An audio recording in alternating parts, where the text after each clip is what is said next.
Welcome to Q&Andy, the show where I don't know what's going to happen, Mike. Yeah, I mean, it's kind of by design. But it is brought to you by... No. Go ahead. Still nobody. Yeah. Maybe that'll change soon. Maybe not. We'll see. I don't know. On this episode, we decided after watching the Big Two do what the Big Two do, which are I don't know what we're going to call them. What's the name?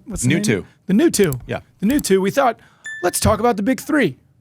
Great. Somebody that you know. Okay. I'm sure it'll be good. But as a reminder, if you want to... Yay! If you want to be featured on the show, send your questions to askandy@surfpodcast.com or hit us up on our DMs on social or here in the comments. First up, Andrew wrote us and said this. You mentioned recently that Pete Sampras is one of the greatest athletes in tennis has ever seen. Yeah. And it doesn't get talked about enough. What do you think gets overlooked the most when it comes to Roger Federer? Not a lot gets overlooked. I mean, the one thing that I think people always talk about, players always mention how good of a server he is. Fans always mention all the other stuff. Mm-hmm. Like when you're like, what does Fed do well? It's like the slice and the poetry, and everyone knows the forehand and the way the flows and the way. Two things. One, he was simultaneously maybe the first person in history, and now he's created like a clone who was simultaneously the best offensive and defensive player at the same time, right? During his prime. And now we've seen that with, a bunch of players since, but I think that first time, because like you think about before, it's like Leighton Hewitt was number one. I was number one. I certainly wasn't the best defensive player of all time or anything of all time. Hewitt, you look at Pete's one of the greatest, and there was no defense. Only if he absolutely had to was he going to ever play defense, right? Andre, was good defensively, but he wanted to be on that front foot. Borg wasn't going to, so McEnroe was always, so it was always you excelled at one of the skills, and I think he was maybe one of the first that melted those two together, where it's like, can't go through me, can't go around me. Well, what are we doing here? And then obviously Novak and Rafa, and they all kind of have developed that gear, and Carlos and Sinner now, at least on the men's side. Next up, Charles emailed us, sticking with Fed. You obviously played him in some unforgettable matches. Over the course of your career, what specific adjustments or game plans did you try and implement against him? Yes.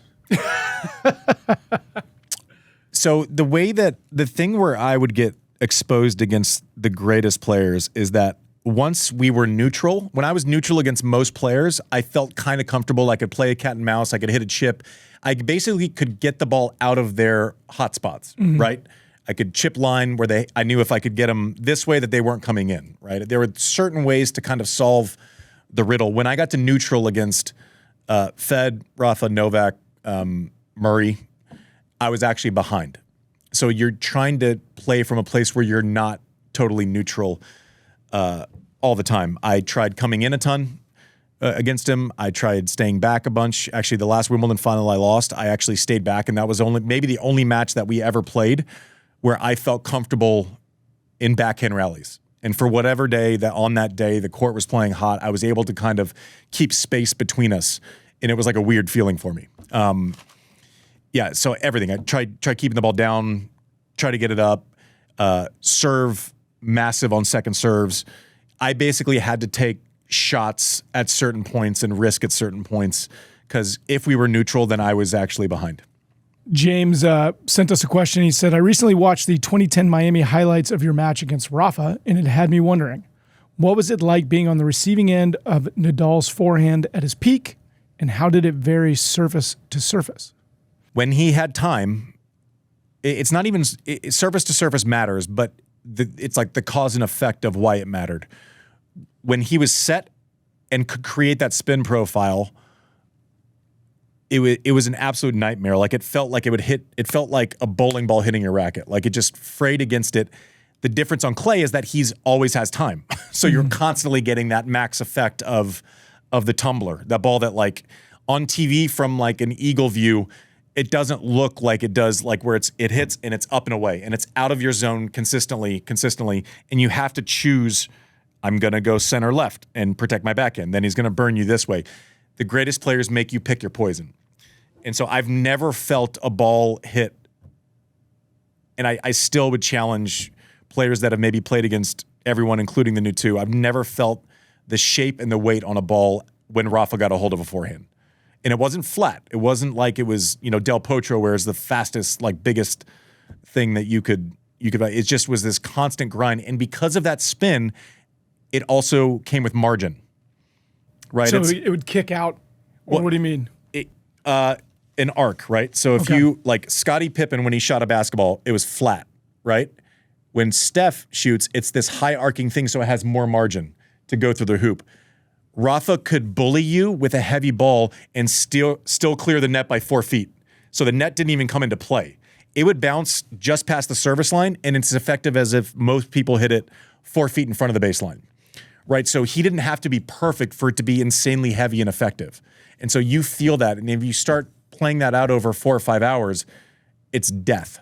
It's like death. And he had blunt force trauma, and he had that like wear and tear, and he could switch gears on you depending on, like if he had you and he felt better physically, he had the option to just throw that ball up and run, and you're having to create winners from pockets that you don't want to, or he could bully you if he was feeling great. Can you talk a little bit more about what that weight feels like, and then what does it do to your options?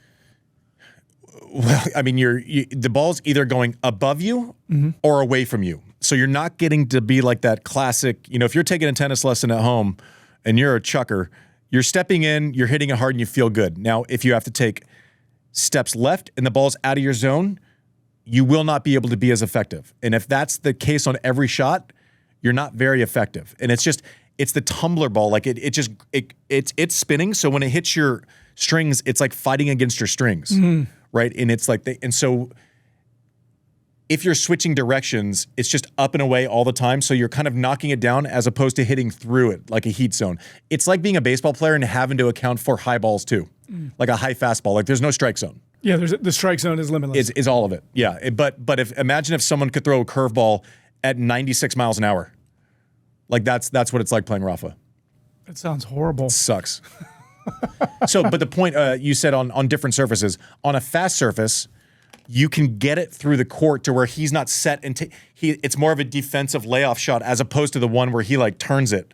So you can basically, if you hit it through the court, he's less likely to be able to create that set, really heavy spin profile. So it's like the surface matters, but only because you can get the ball through the court to where he's not getting that full ripper on faster surfaces. Slow surfaces like death is like fucking what's tomorrow look like?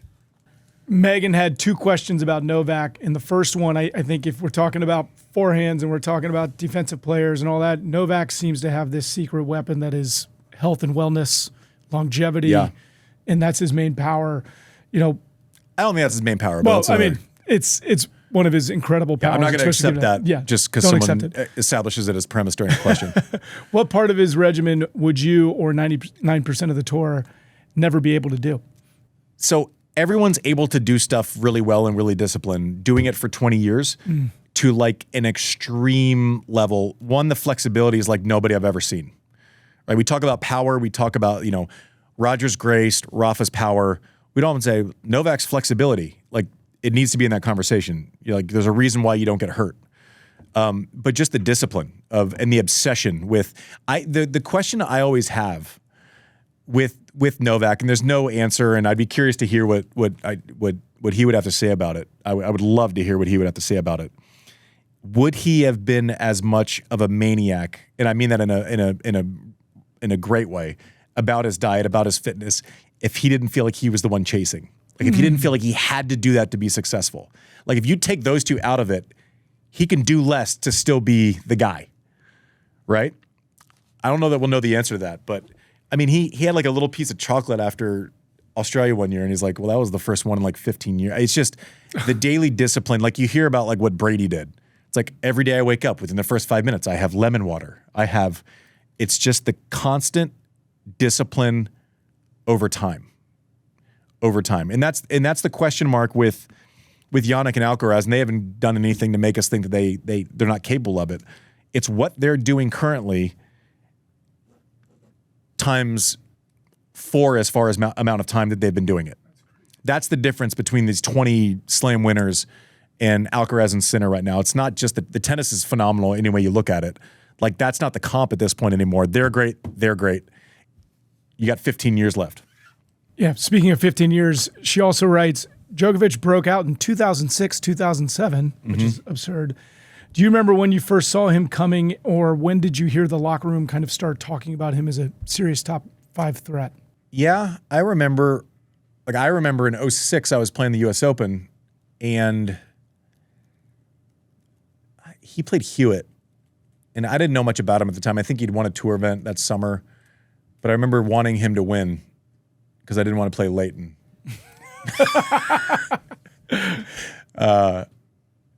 Yeah, so I remember that. And then 07, obviously, he broke out like in a massive way, like quickly. And then I think at Canada, I lost to him in the quarters. I forget what order it was. It was like, and then he beat Roger Rafa, I think, semis finals. And I think he was the first person to beat 3-2-1 in a row at a Masters 1000. That's an arrival. He's pretty good. Yeah. But you wouldn't have imagined, because his serve was all out of whack. You wouldn't have imagined him being what he is now then, though. Like, it's not like a Rafa where he came out and you're like, this guy's going to win every French Open. Like, it was very obvious.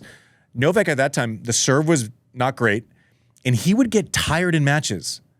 Like, you got him into heat in long matches, he didn't like it. And it was no secret. So there's no way that you could have projected forward to the year 2026 and say, this guy has made a living on discipline, staying in matches, doing everything, going through these wars, winning 5-setters against Jannik Sinner at almost 40 years old. I don't know that anyone would have projected that forward from where he was, which is a testament to him kind of leaving no stone unturned.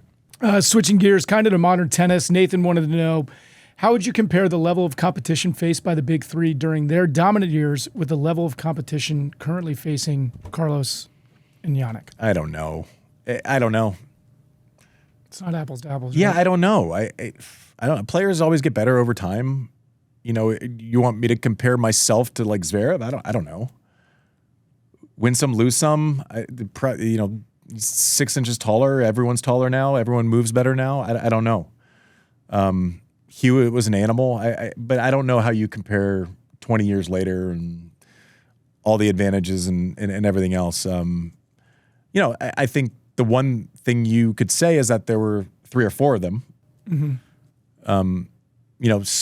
Maybe a soft 5, like Stan for that 3 years was like, crazy. So we'll see if someone else enters the conversation. As it stands, I know 3 is more than 2.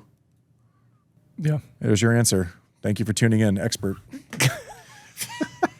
Thanks, Nathan. Yeah. Actually, I have a follow-up. Well, it's not really a follow-up, but it's a slightly different question. Okay.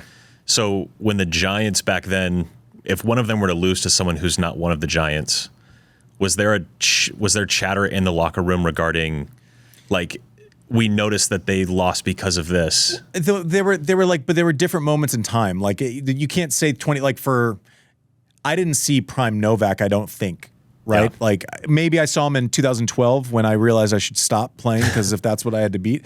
But like 2011, he takes off. Even though he had won a slam, it took a different form. Mm-hmm. Like, it took a completely different form. So if he lost in 09 or like I beat him in 09 a bunch in 2009, 2010, I don't think that was a shock. Fed for like 4 years, yeah, it was like weird anytime he lost. Rafa on clay, like, forget about it. That's like a seismic shift, right? So I probably for pockets of their careers for sure. And then their thing was like, even at points where they were 20% less than their primes, they all won slams, which is absurd. And that chapter hasn't been written yet with these two. Yeah. Sam had a question. Which player outside the big three did you find hard to handle and why? Murray. I know. I was going to preface. I'd be like, maybe we should say and Murray. I hate this, like, because I have like Hewitt. I've said like I'm effusive. Now I think we ended up the same 7-7. I lost a bunch early and then won some later. One of the most stressful players that I'll ever play, just because he made you stay there mentally and physically every time. You knew he was not going away. You had to beat him. He was never going to go away. So he was unbelievable. Talent-wise, like in our generation, the person who probably matched the big three talent-wise, but not, I mean, he would tell you not the discipline, even though he's like the coolest person alive, is Safin. He was like the first one of those, like people like, oh, the first one who was tall and moved. I'm like, no, I'd like a word, please. No, this isn't. Like we had one. Safin 6'4", 6'5", and like could run like he could, and he had the talent in his hands, and he would beat them sometimes. Del Potro. Like you want to talk about what could have been. Like, and I saw him a couple weeks ago in Brazil, but like they didn't want to play him. Mm-hmm. That wasn't fun for them. He beat them. Del Potro is an animal. I hope nobody ever forgets how good Del Potro was. He won a slam, but his level was like obviously not the big three, but like if you're talking Wawrinka or like, I mean, he's that guy for sure. Like no one should ever forget about how fucking good he was. In 6'7" too, by the way. Animal. Big dude. Animal. Didn't like playing him. Okay, well we only have one question left, and you know what that means. Sean, cue the music. Oh my God. Time for the random question of the day.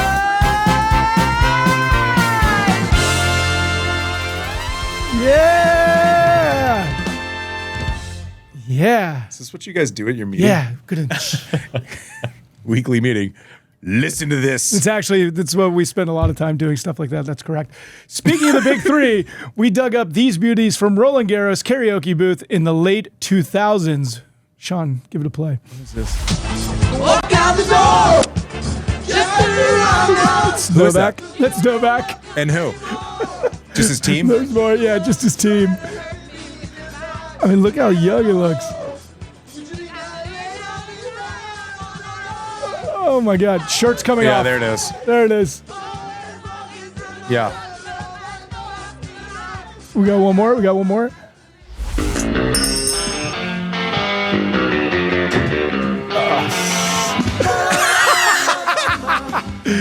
Rafa, baby. Oh man. So much swag. It feels like those guys are in all of them. They must just be the producer mics of karaoke. So 2 questions we have. Why? 1. One, should we bring this back? Should tournaments bring this back? And 2, if you would have been asked to do it, what song would you have sung? Late 2000s karaoke hit.